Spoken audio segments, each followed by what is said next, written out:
আর কি, এই আজকে কাজ একটু কম ছিল, ভাবলাম তোর সঙ্গে গিয়ে গল্প করে আসি। তা বেশ করেছো। আর ঘরে বসবে না বাইরে কোথাও যাবে? আপাতত এখানে দাঁড়িয়ে গল্প করি, অসুবিধে কিছু নেই তো? না না, অসুবিধে আবার কি আছে, বলো দাদা। তা আজকে এত কাজ কম কেন? অন্যদিন তো কাজের চাপে তোমাকে দেখতে পাওয়া যায় না। হ্যাঁ সেই আর কি, কিন্তু সব দিন কি আর কাজ করতে ভালো লাগে? মাঝে মাঝে একটু ফাঁকা হতেও মন চায়। তা একটা কথা বল দেখি ভাই, তুই তোর গরুগুলো বিক্রি করে দিলি কেন? হ্যাঁ, গরুগুলো থেকে তেমন লাভ আসছিল না, দুধ তেমন কিছু দিচ্ছিল না। কয়েক মাস ধরে প্রচুর লসের মধ্যে গিয়েছিলাম, তাই ভাবলাম গরু দুটোকে বিক্রি করে দিই। তাহলে তো ভালোই করেছিস। তা এরপরের পরিকল্পনা কি, বিয়ে শাদী করবি তো নাকি? করবো, তবে একটু দেরি আছে।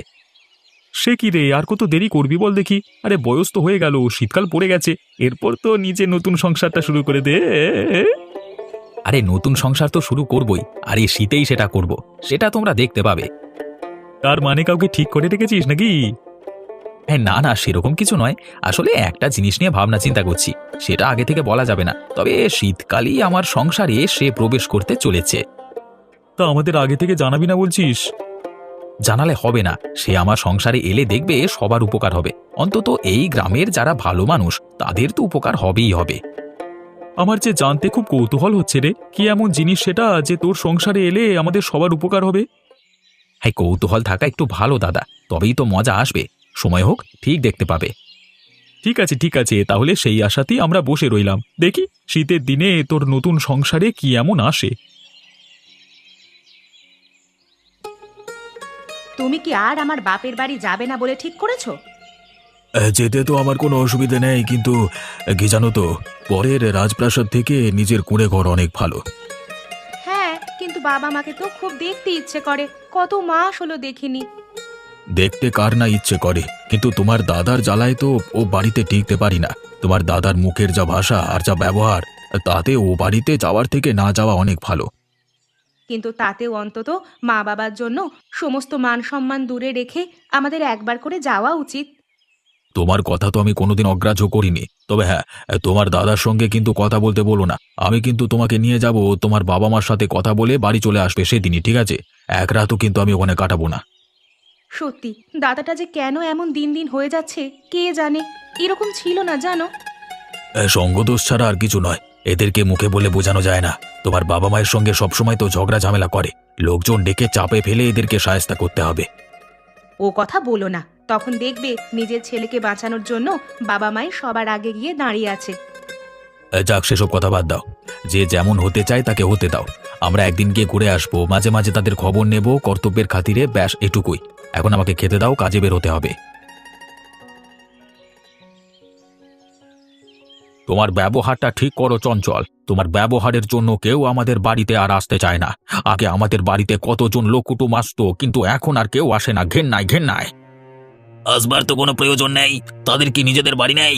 যেই দেখেছে এরা পয়সাওয়ালা লোক, অমনি কাজকর্ম ফেলে দিয়ে সারা দিন এখানে এসে গল্প করবার ফিকিরে এটা ওটা গেলা আর ঘরের জিনিসপত্র ধ্বংস করা, তাই না? তোর এরকম নিচু মানসিকতা হলো কি করে? তুই ভুলে যাচ্ছিস তুই কোন পরিবারের ছেলে? আমি কিছুই ভুল বলিনি, তোমরা ভুলে যাচ্ছ। এটা পাড়ার লোকের আড্ডাখানা নয়। যাদের গল্প করবার বা চা খাবার প্রয়োজন হবে তাদের জন্য পাড়ার দোকান খোলা আছে, সেখানে গিয়ে গল্প করুক, চা খাক। তাই নাকি? আর তার বদলে তুমি তোমার বন্ধু বান্ধব এই ঘরে নিয়ে এসে আড্ডা দেবে, মাতলামি করবে, তাই তো? আমি আমার বন্ধু সম্পর্কে একটা কথা শুনতে চাই না। তুমি এমন পর্যায়ে গেছো, নিজের আত্মীয় স্বজন সম্পর্কে তুমি তাদের মুখের উপর উল্টো পাল্টা কথা বলে দাও। সেই কারণে তোমার বোন জামাই এ বাড়িতে আসতে চায় না। আরে ওই গরিবের বাচ্চারা এই বাড়িতে এসে কি করবে? মানুষ গরিব হোক বা বড় লোক, তার বড় হৃদয়টাই আসল। তার কাছে যদি বড় হৃদয় না থাকে, তাহলে সে যত বড় মানুষই হোক না কেন মানুষের নামে কলঙ্ক, তাই তো? এসব শুনে শুনে আমি অভ্যস্ত হয়ে গেছি। তা তবে তোমাদেরকে আমি পরিষ্কার কথা বলে দিচ্ছি, পরিষ্কার। আজ থেকে আমি যেমন বলবো এই ঘরে তেমনটাই হবে, তার থেকে বাইরে কিচ্ছু হবে না, কিচ্ছু না। তুমি কি আমাদের ভয় দেখাচ্ছ? হ্যাঁ দেখাচ্ছি। যদি আমার কথা না শোনো তাহলে এই বাড়ি থেকে তোমাদের দুটোকে ঘাড় ধরে বার করে দেবো, ঘাড় ধরে, বুঝলে? আবার কোথায় গেল? নিশ্চয়ই ওদের মাতাল বন্ধুদের সাথে মিশতে গেল। কতবার বারণ করেছিলাম ওদের সাথে মিশিস না, এখন চোখের সামনে দেখতে পাচ্ছি ছেলেটা উচ্ছন্নয় চলে গেছে, তার সাথে এই পরিবারটা ধ্বংস করছে। এখন আর কিছু করবার নেই, আমাদের সারা জীবন এইভাবেই দুঃখ নিয়ে চলতে হবে।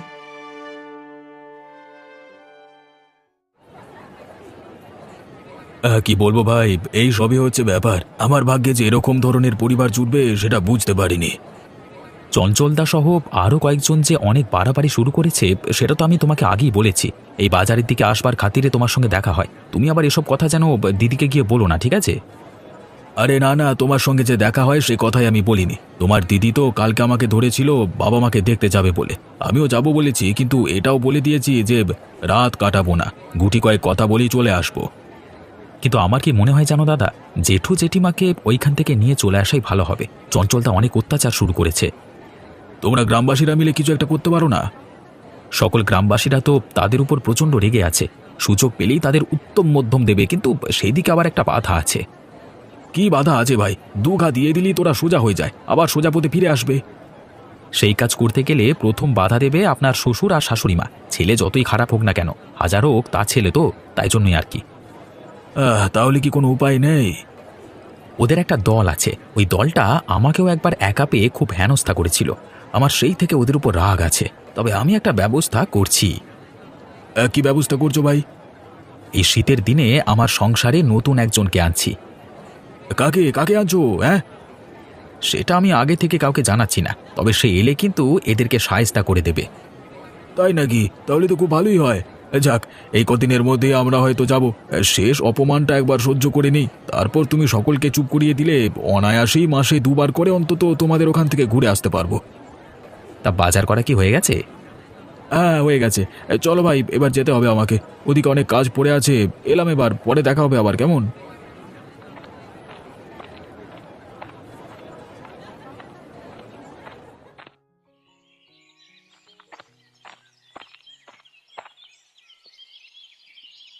হ্যাঁ গো, শোনো না, বলছি এদিকে তো রান্নার গ্যাস একদম শেষ হয়ে গেছে গো।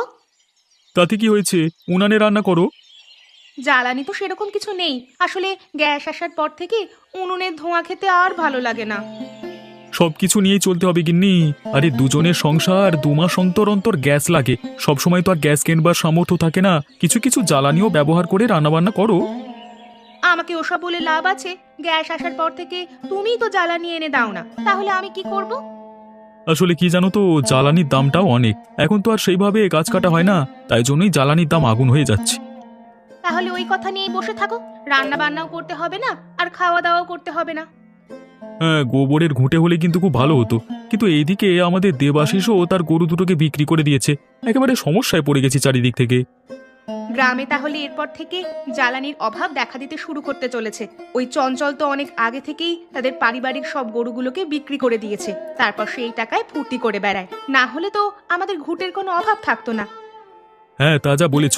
শুনছি নাকি আমাদের গ্যাস অফিসে গিয়ে ওর বন্ধুদের সাথে মিলে মাফিয়াগিরি শুরু করেছে। তার মানে? তার মানে গ্যাস অফিসের লোকজন থেকে গরম দেখে এসেছে যে গ্যাসের যা দাম তার থেকে বেশি টাকা উসুল করতে, যাতে তাদের একটা মুনাফা থাকতে পারে। ও বাবা, তাহলে এই সব ব্যাপার? ব্যাস, তাহলে আর হতে কি বাকি রয়েছে? দেখো আবার কোন দিন এই গ্রাম ছেড়ে অন্য জায়গায় না চলে যেতে হয়। আরে না না গিন্নি, সেটা হবে না। আমি আশা রাখি, হ্যাঁ, এদের বদমাইশিটা ঠিক একদিন না একদিন এই গ্রাম থেকে দূর হয়ে যাবে। আমাদের শুধু সময়ের অপেক্ষা, তারপর দেখবে সবকিছু ঠিকঠাক। বেশ, সেই ভালো দিন দেখবার জন্য না হয় অপেক্ষা করলাম, কিন্তু তুমি এবার আমাকে কিছু জ্বালানি জোগাড় করে এনে দাও। রান্না বান্না করতে হবে তো নাকি? ঠিক আছে, তবে আমাকে কাঠ কিনতে যেতে হবে, তুমি একটুখানি অপেক্ষা করো, কেমন?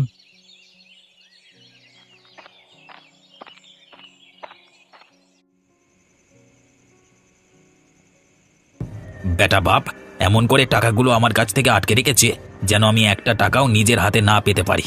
ও যদি ভেবে থাকে আমাকে এইভাবে আটকানো যাবে, তাহলে ভুল ভাবছে। আজকে আমি কিছু টাকা চুরি করে নেব, কিন্তু সিন্ধুকের চাবিটা কোথায় গেল দেখি তো, বালিশের তলাতে দেখি।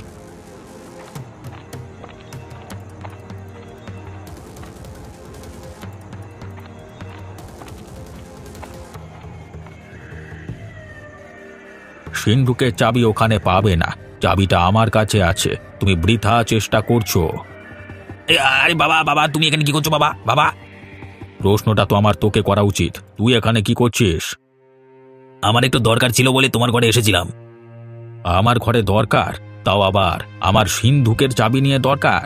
আর সেটা আমাকে জানাবি না? সেটা কখনো হয়?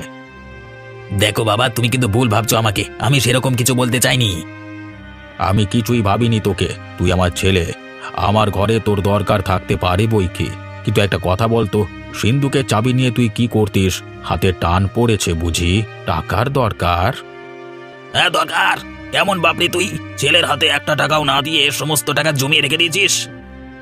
বিষয়টা তোমার দিক থেকে না ভেবে একবার আমার দিক থেকে ভাবো। আমি যদি টাকাগুলো না জমিয়ে তোমার মতো যৌবন বয়সে এদিক ওদিক খরচ করে বেড়াতাম, তাহলে কি তুমি আজকে এই দিন দেখতে পেতে? এই, তুমি কি আমাকে এটা বোঝাবার চেষ্টা করছো যে এই সমস্ত টাকা আমার জন্য রাখা আছে?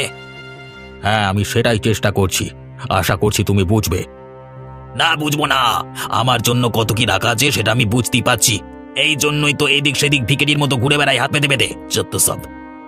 সেটা তুমি তোমার নিজের বেয়াদুপির কারণে করো।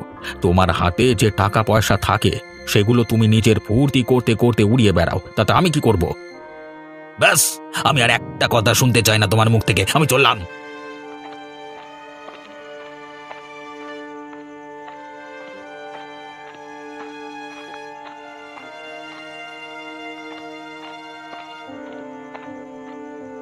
ছেলেটা একেবারে হাত থেকে বেরিয়ে গেছে, আর কোনোভাবেই একে সামলানো যাবে না।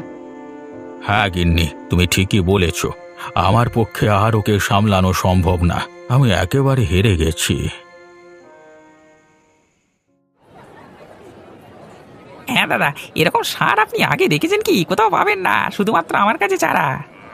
তেজি তো কাজকর্ম কিছু করবে তো, নাকি সারাদিন পড়ে পড়ে ঘুমাবে? হ্যাঁ, আপনি কি বলছেন বাবু? আপনি শুধু সময় করে ওকে খেতে দিলেই হবে, ও আপনার সমস্ত কাজ করে দেবে, সমস্ত। ঠিক আছে, এমন একটা ষাঁড় গরুই আমি চাইছিলাম।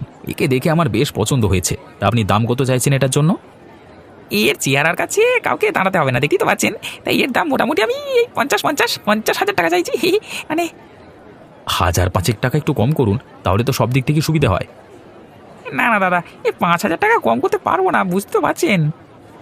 দাদা, এমন ষাঁড় এত সস্তায় আপনি পেয়ে যাচ্ছেন, দাম দর করবেন না, নিয়ে নিন নিয়ে নিন। ঠিক আছে, আপনারা যখন বলছেন তখন আমি দাম দর করছি না, 50,000 টাকা দিয়েই নিয়ে যাচ্ছি, কেমন?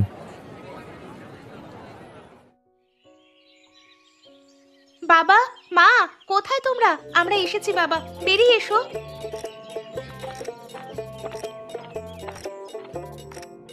আরে মা, তুই এসেছিস? আয় আয়, ভেতরে আয়। এসো বাবা জীবন, এসো। আগে বলুন তো, দাদা কি আশেপাশে আছে? তাহলে আমরা এখানে দাঁড়িয়ে কথা বলি, চলে যাচ্ছি। না না, সে ঘরে নেই। আরে চলে যাচ্ছি মানে কি, তোমরা থাকবে না আজকে? না বাবা, থাকা হবে না, চলুন চলুন, এখন বরং ঘরে গিয়ে বসে দুটো কথা বলে নি। আপনাদের শরীর কেমন আছে বলুন? একদমই ভালো নেই, ধীরে ধীরে শরীর ভেঙে পড়ছে। তোমার জামাই বলছিল তোমাদের দুজনকে সাথে নিয়ে চলে যাবে, এখানে তোমরা থাকতে পারবে না। কিন্তু সে কি আমাদের ওখানে থাকতে দেবে? দেখবি তোদের ওখানে গিয়েও হাঙ্গামা করবে, তখন তোদের সংসারের ওপর সমস্ত ঝড় গিয়ে পড়বে। কিন্তু দাদাটা যে এরকম কেন হয়ে যাচ্ছে বলো তো মা?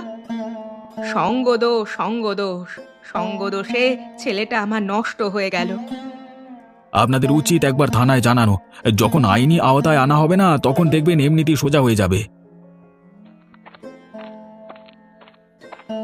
কে আমাকে পুলিশে দিতে চায়? কার এত বড় সাহস বে? এরে এরে, ও চলে এসেছে যে। আরে এরা কারা এসেছে? অতিথি দেখছি। তা আমার বাড়িতে কি দরকার? বাবা মাকে নিয়ে যেতে এসেছি আমাদের সাথে। তা নিয়ে চলে যাও না, শুধু বাড়ির কাগজপত্র আর সিন্ধুকের চাবিটা আমাকে দিয়ে যাও। তুই আবার আজকে নেশা করে এসেছিস?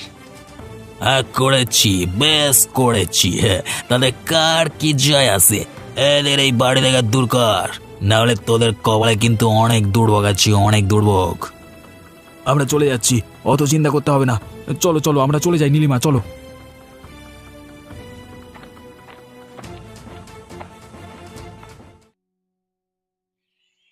আরে কি করেছো দেবাশিস? তুমি কি তোমার সংসারে এর আসবার কথাই বলছিলে? হ্যাঁ দাদা, আমি এর কথাই বলছিলাম। পরদিন থেকে দেখবে গ্রামের অনেক কিছুই পরিবর্তন হয়ে যাচ্ছে। কিভাবে? আমার এই ষাঁড় আমাকে দুভাবে সাহায্য করতে পারবে, গোবর দিয়ে আর এই গ্রামের বদমাশ লোকেদের সোজা করে। যাক বাবা, তবে আমাদের গ্রামের ঘুঁটের সমস্যাটা এবার মিটবে। কিন্তু খারাপ লোকেদের সাথে তোমার এই ষাঁড়ের কি সম্পর্ক সেটা তো। আজকে তো বিকেল হয়ে গেল, আজকে আর কিছু হবে না, কালকে সকালেই দেখতে পাবে। ঠিক আছে, কালকে সকাল পর্যন্ত আমি অপেক্ষা করলাম, তারপর দেখি সকালে কি জাদু করে তোমার এই ষাঁড়।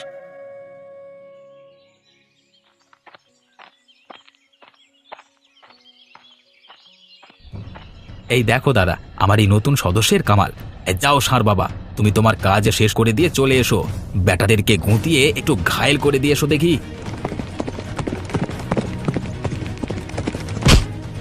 ওরে বাবারে, মাজা ভেঙে গেল রে। আমি মনে হচ্ছে আর হাঁটতে পারবো না, আমার কোমর ভেঙে গেল। কেউ আমাকে বাঁচাও, আমার সব শেষ হয়ে গেল, বাঁচাও।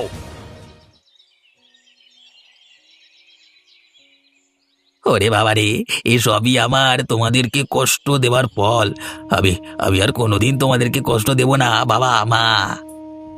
শেষকালে তুই তবে বুঝতে পারলি, একটা ষাঁড় এসে তোর বুদ্ধিটা খুলে দিয়ে গেল।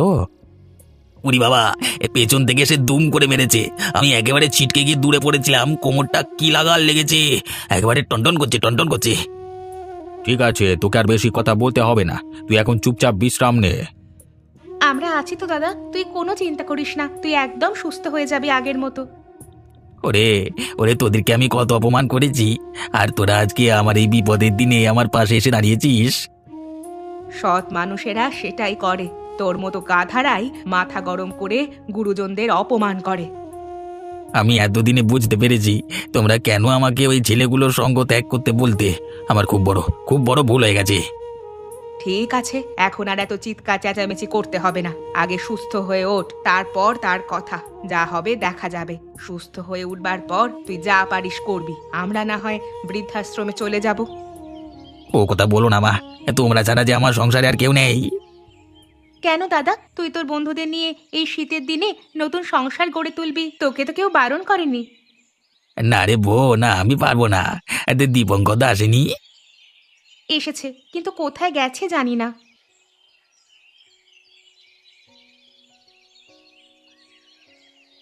এই হলো ঘটনা। আমি এতদিনে বুঝতে পারছি তুমি সেদিন কেন বলেছিলে যে সমস্ত কিছু আবার আগের মতো হয়ে যাবে। এতক্ষণে গিয়ে দেখো গে যাও, তোমাদের পরিবারের সকলের মধ্যে মিল হয়ে গেল বলে। তাহলে বলতে হবে তোমার এই ষাঁড় গরু একদম দারুণ কাজ করেছে। এই শীতের দিনে নতুন করে একটা সংসারকে আবার তৈরি করে দিয়েছে। হ্যাঁ, সে তো বটেই, তবে আমার ষাঁড় খুব কথা শোনে জানো তো, সব কাজ করে দেয়, খুব মেহনতি, তবে শুধু বদলে খাবার চায়। বাবা বাবা বাহ, তোমার ভাগ্য ভালো বলতে হবে। তা এই ঘটনা আর কেউ জানে নাকি? আনিস তা জানে, তবে তাকে কাউকে বলতে বারণ করেছি। বললেও কিছু যায় আসে না। যাই ভাই, ওদিকে দেখি আবার কি হলো।